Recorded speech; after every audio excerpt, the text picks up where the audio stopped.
Donc je me présente, je m'appelle Alexandre Bernard, j'ai fait 5 mois de stage ici à Algolia dans la team Search Core, celle qui s'occupe de la performance. Et je vais vous parler d'une structure de données que j'ai développée qui est open source et qui s'appelle les var vectors. Donc d'abord la motivation, derrière l'implémentation. Au niveau de la motivation, c'est parti d'un problème très simple où j'ai un arbre avec des nœuds verts qui contiennent des enfants et ces enfants ils ne sont pas de la même classe. C'est des nœuds bleus et des nœuds oranges. Et je veux avoir un vecteur qui contient ces enfants. Donc la question c'est qu'est-ce que je mets dans ce vecteur? L'implémentation basique c'est d'utiliser du dynamic dispatch, de la virtualisation. Comme ça j'ai une interface qui est commune à mes nœuds et j'ai juste à développer les opérations qui m'intéressent et lorsque je vais vouloir les appliquer, ça va faire du dynamic dispatch. Mais le problème, c'est que nous, on s'intéresse à la performance. Et la performance, le dynamic dispatch, je vous apprends rien, c'est mauvais. Donc derrière, j'ai voulu utiliser quelque chose de peut-être plus intéressant, un template qui s'appelle le CRTP, Curiously Recurring Template Pattern.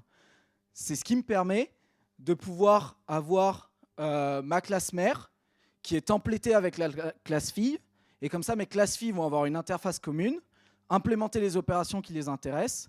Et la classe mère, ce qu'elle va faire, c'est que sur les opérations qui étaient censées être virtuelles, elle va static cast la classe fille et appeler leur méthode. Donc ça marche bien, c'est cool. Mais le problème, c'est que du coup, j'ai deux types à mettre dans mon vecteur. Et qu'est-ce que je fais? J'utilise une variante et tout marche bien. Et en fait, quand j'ai bench, je me suis rendu compte d'un truc, c'est que les variantes, c'était pas beaucoup plus rapide. Donc, je suis arrivé avec mon var vector. Donc derrière, ce que je voulais en fait de mon var vector, c'est que j'ai du dynamic, je n'ai pas de dynamic dispatch, le code du dynamic dispatch, que je puisse être type safe comme les variantes me le proposent, que je puisse utiliser du CRTP, histoire d'avoir des interfaces communes et de ne pas avoir à dupliquer mes classes à chaque fois. Et bien entendu, c'est le problème principal ici à Algolia, c'est que je sois rapide. Donc le var vector. À quoi ça ressemble? Au final, c'est assez simple. Je suis parti sur une implémentation basique, c'est je vais faire un vecteur par type. Et comme ça, mon var vector, il est templaté avec tous les types de façon variadique. Et derrière, ce que je vais faire, c'est que je vais juste unfold je vais faire du 1, 2, 3. Je vais juste faire dépacker mes types et créer les vecteurs les uns après les autres. Ça va générer le code. Et quand je vais vouloir faire du for each, j'ai un problème. Parce que le for each de CPP, lui, il m'envoie un élément. Et un élément, il est d'un type bien précis.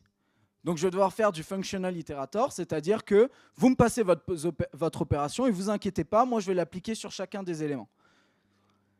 Donc derrière, c'est cool, j'ai une implémentation d'un for each et à quoi elle ressemble? L'implémentation de mon for each, elle va générer l'appel du for each sur chacun des conteneurs. Donc ce que je fais, c'est que je récupère le conteneur n, et je vais générer le code pour le reste. J'utilise du perfect forwarding pour être sûr que je garde le auto R-reference, c'est du perfect forwarding pour être sûr que je garde tous les CV qualifiers. Et après, j'appelle la fonction sur l'élément, tout se passe bien. Ok, maintenant, je vous ai menti. Je vous ai menti parce que vous avez sûrement remarqué que ça c'est cool, mais ça va appliquer appliquer les opérations sur les vecteurs 1 à 1. Donc tout ce qui est position, tout ce qui est ordre d'insertion, j'ai aucun contrôle dessus et on l'a perdu. On a perdu cette information. Donc j'ai besoin de quelque chose d'autre. Ce que je vais utiliser, c'est ce que je vais appeler des stable var vectors, qui eux, ce qu'ils font, c'est garder la liste d'insertion. Mais je vais essayer de le faire de façon un peu après maligne, c'est-à-dire que je ne vais pas garder l'index dans les vecteurs, mais je vais regarder sur quel vecteur vous avez inséré. Parce que potentiellement, le nombre de types et donc le nombre de vecteurs sera toujours inférieur au nombre d'éléments qu'il y a en tout dans le var vecteur. D'accord? Du coup, je me retrouve avec des types qui sont un peu plus petits. Enfin, je me retrouve avec des positions qui seront plus petites. Et je peux faire rentrer ça dans une suite. Du coup, je me limite, désolé, à 256 types pour les var vecteurs. À partir de là, j'ai mon for each et je vais pouvoir itérer sur chacun de ces... je vais pouvoir itérer et garder le bon ordre. Donc comment ça marche? Comment l'implémentation elle marche? C'est je génère un arrêt pour chacun des types, histoire de garder l'index à laquelle il est couramment dans le vecteur. Et derrière, je vais juste itérer dessus, itérer sur les positions et aller chercher le bon vecteur à chaque fois, savoir à quel élément je suis dedans et appliquer la fonction. Le switch i ici, qu'est-ce qu'il fait?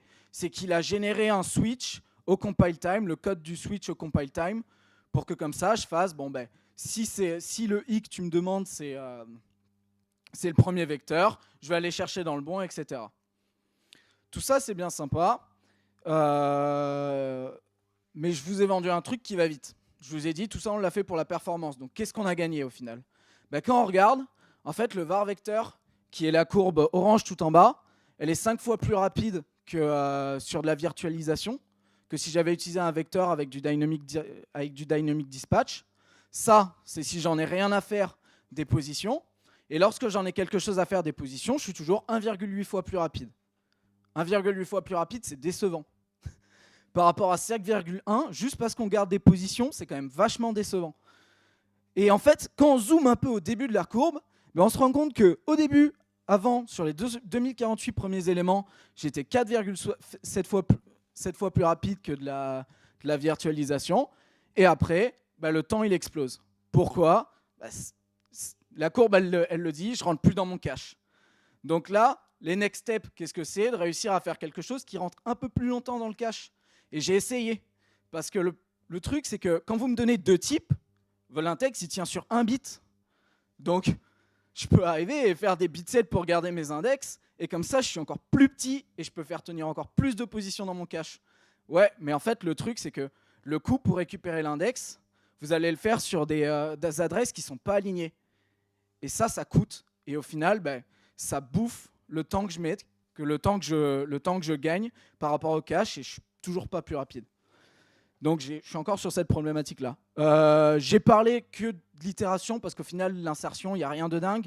C'est juste, je garde la position et j'appelle l'opération sur le bon vecteur.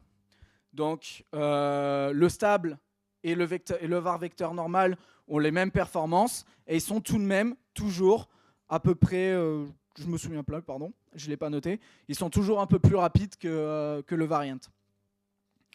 En tout cas, je vous remercie de votre attention.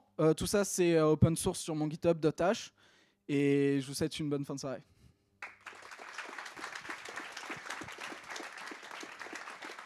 Et j'ai oublié de préciser que ça a un intérêt aussi, c'est que lorsque vous êtes intéressé pour itérer juste sur quelques types, derrière, vous pouvez juste faire votre boucle sur les types spécifiques en spécifiant dans le for each quel type vous voulez. Et ça, c'est cool. Voilà. Des questions ?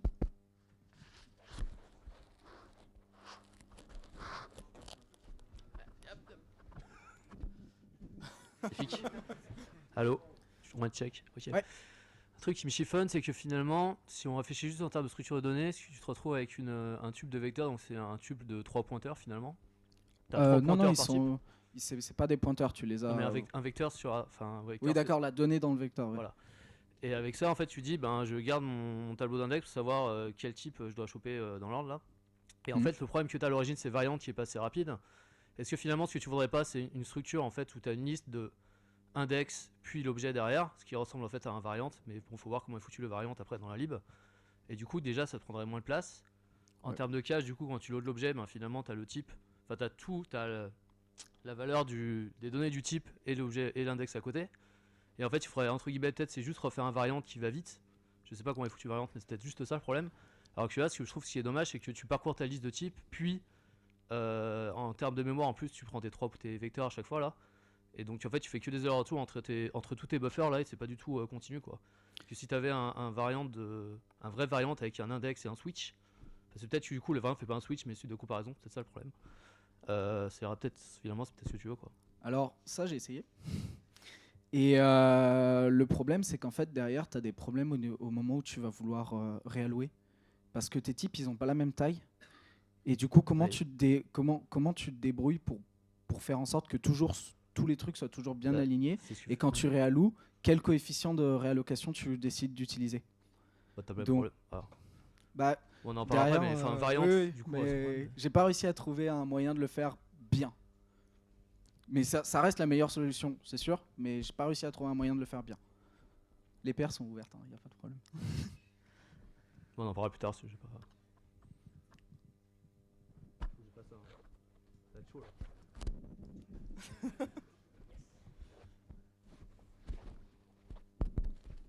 Ouais, bah, je rebondis, c'est à peu près la même chose, mais juste coïncidence, j'ai lu hier sur deux interventions,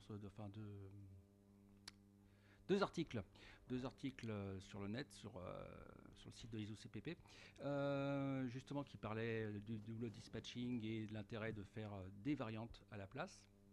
Et il donnait par contre comme facteur d'accélération des choses qui étaient plus proches de 5 fois plutôt que de 1,2 ou 1,3 plus rapide. Et je pense effectivement que je me demande s'il n'y a pas un problème avec l'implémentation de la variante. En tout cas, j'aimerais bien voir les benchmarks pour essayer de comprendre un peu mieux qu'est-ce qu'on compare exactement, quoi. Ouais. Et sur quelle machine surtout et sur quel compilo, quoi. Ouais. Si tu veux, après je les ai les benchmarks, je peux te montrer. Pas tout de suite, hein. Oui.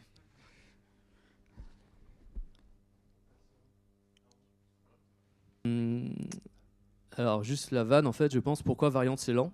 Enfin pourquoi je pense qu'il n'y a pas de speed-up significatif. Donc là en fait j'ai fait un truc tout simple avec deux types ADMUL et ils ont tous mis ton print et à la fin je fais un variante avec ADMUL. Je fais un visite où j'appelle print sur le truc quoi.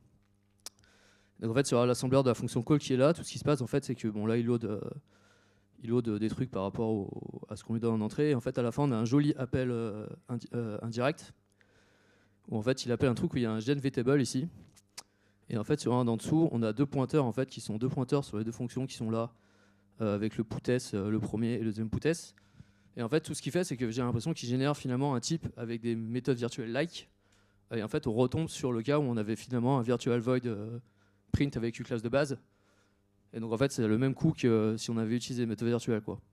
Donc en fait j'ai l'impression en tout cas sur un plème de GCC hein, du coup c'est un plème qui est sur Goldbolt GCC qu'en fait finalement utiliser des variantes versus un node étoile avec des méthodes virtuelles en fait c'est pareil parce que le variante finalement nous ramène aux méthodes virtuelles du coup c'est un peu l'échec quoi. D'où finalement l'idée de peut-être refaire un variante où on a bien un joli index avec des types et tout quoi. Et je pense qu'ils font ça parce que c'est la seule façon de faire marcher le truc pour tous les types du monde de façon générique et peut-être quand on est dans des cas plus spécifiques. Enfin à réfléchir quoi. Voilà. Avec Clang, c'est la beauté du web, du monde moderne, c'est qu'on peut.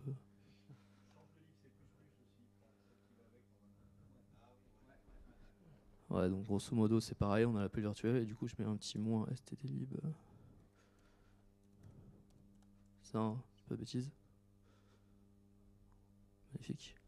C'est pareil. Enfin, on a toujours le call indirect qui est là, qui est pas du tout le switch qu'on aurait aimé avoir finalement. Ce sera tout pour moi.